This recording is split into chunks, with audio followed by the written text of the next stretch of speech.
Pak Arel, seiring dengan target dari Presiden kita ya untuk bisa swasembada energi, menurut pandangan Pak Arel sendiri dari Kencana Pak, langkah-langkah konkret apa yang akan diambil oleh perusahaan untuk bisa mendukung cita-cita dari Presiden Prabowo? Pak Arel silakan. Iya, kami sangat mengapresiasi dengan program swasembada energi, ketahanan energi yang dicanangkan oleh pemerintah pada saat ini. Perusahaan Kencana Energi sejak awal berdiri memang khususkan untuk pengembangan energi terbarukan, renewable energy. Dan kami sudah IPO renewable energy tahun 2019. Langkah-langkah konkretnya akan terus terlibat secara langsung di berbagai daerah Indonesia untuk mengembangkan potensi energi terbarukan kita yang sangat besar, baik dari hidro, matahari, panas bumi, dan biomas atau dengan biogas itunya. Dan dengan harapan kami bisa berpartisipasi dalam mencapai target net zero emission pada tahun 2060 yang akan datang. Terima kasih. Pak Karel, dari perusahaan Anda atau dari Kencana sendiri, target-targetnya seperti apa Pak untuk bisa mengembangkan energi baru terbarukan di Indonesia untuk ke depannya? Untuk Kencana sendiri kami sudah menyusun program baik jangka pendek, menengah maupun jangka panjang. Sebagai informasi, saat ini kami sudah mengoperasikan 4 unit pembangkit hidro, 2 di Sumatera, 1 di Bengkulu, dan 1 di Toraja, Sulawesi Selatan. Totalnya 59 megawatt. Dan saat ini dalam konstruksi pembangunan di Sulawesi Selatan sebesar 10 megawatt. Kami juga sudah mengoperasikan pembangkit dari biomasa, dari kelapa sawit, kapasitasnya 5 megawatt berada di Bangka. Untuk jangka pendek dan menengah, karena pembangunan pembangkit hidro ini butuh PLTM 2 tahun, kalau PLTA 4 sampai 5 tahun.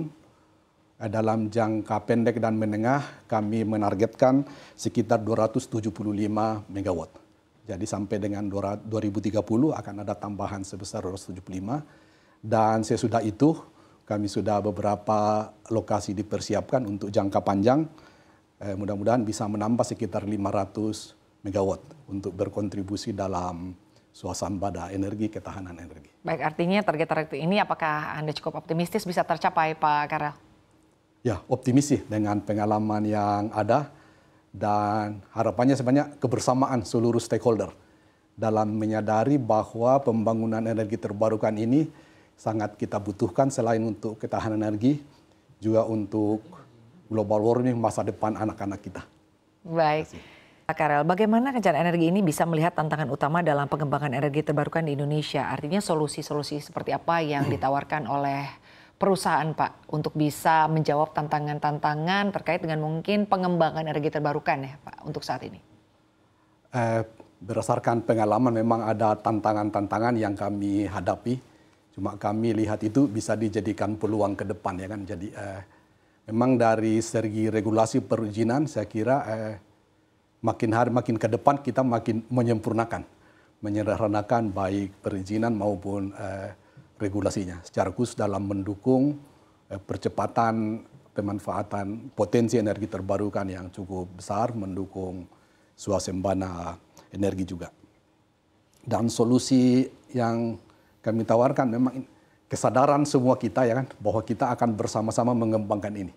Jadi semua stakeholder ikut mendukung baik dari pemerintah, masyarakat maupun semua yang terkait sehingga potensi ini bisa kita kembangkan lebih maksimal ke depan. Pak Karel, apa teknologi utama yang digunakan oleh Kencana Energi untuk bisa meningkatkan efisiensi dari energi terbarukan? Artinya untuk saat ini teknologinya apa nih Pak? Kami dalam pengembangan pembangkit energi terbarukan senantiasa mengikuti perkembangan teknologi terbaru, baik dalam bidang pekerjaan sipil maupun dalam bidang permesinan elektromekanikal. Dalam bidang pekerjaan sipil kami sekarang lebih banyak menggunakan sistem terowongan.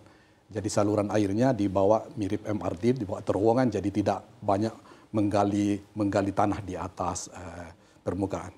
Itu selain lebih efisien juga akan lebih handal dalam pengoperasiannya, tidak banyak mengganggu masyarakat sekitar. Juga tentunya semua akan memanfaatkan perkembangan teknologi IT sekarang yang makin besar, semua bisa dikontrol dari komputer, laptop setempat maupun kami dari kantor pusat selalu bisa monitor operasional pembangkit-pembangkit yang ada di daerah-daerah. Saya kira itu ya. Bagaimana strategi dari Kencana Energi sendiri Pak untuk bisa mendukung keterjangkauan energi bagi masyarakat seiring dengan pengembangan energi terbarukan saat ini? Visi kita semua untuk agar energi bisa terjangkau oleh seluruh lapisan masyarakat. Jadi kami programnya memang meningkatkan efisiensi baik dari saat pembangunan maupun pendanaan maupun waktu dalam pengadaan suplai energi terbarukan ini.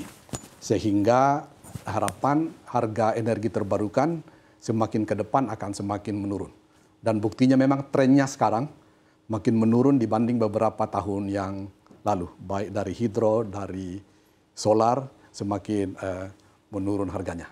Dengan demikian diharapkan bisa terjangkau oleh seluruh lapisan masyarakat. Pak Karel, tapi sejauh ini Pak untuk penggunaan energi terbarukan ini apakah sudah naik Pak secara signifikan kalau dari perusahaan Anda kalau kita berbicara mengenai permintaan atau seperti apa? Kalau trennya sih makin besar yang bisa disuplaikan sebagaimana Pak tadi untuk semuanya lewat PLN.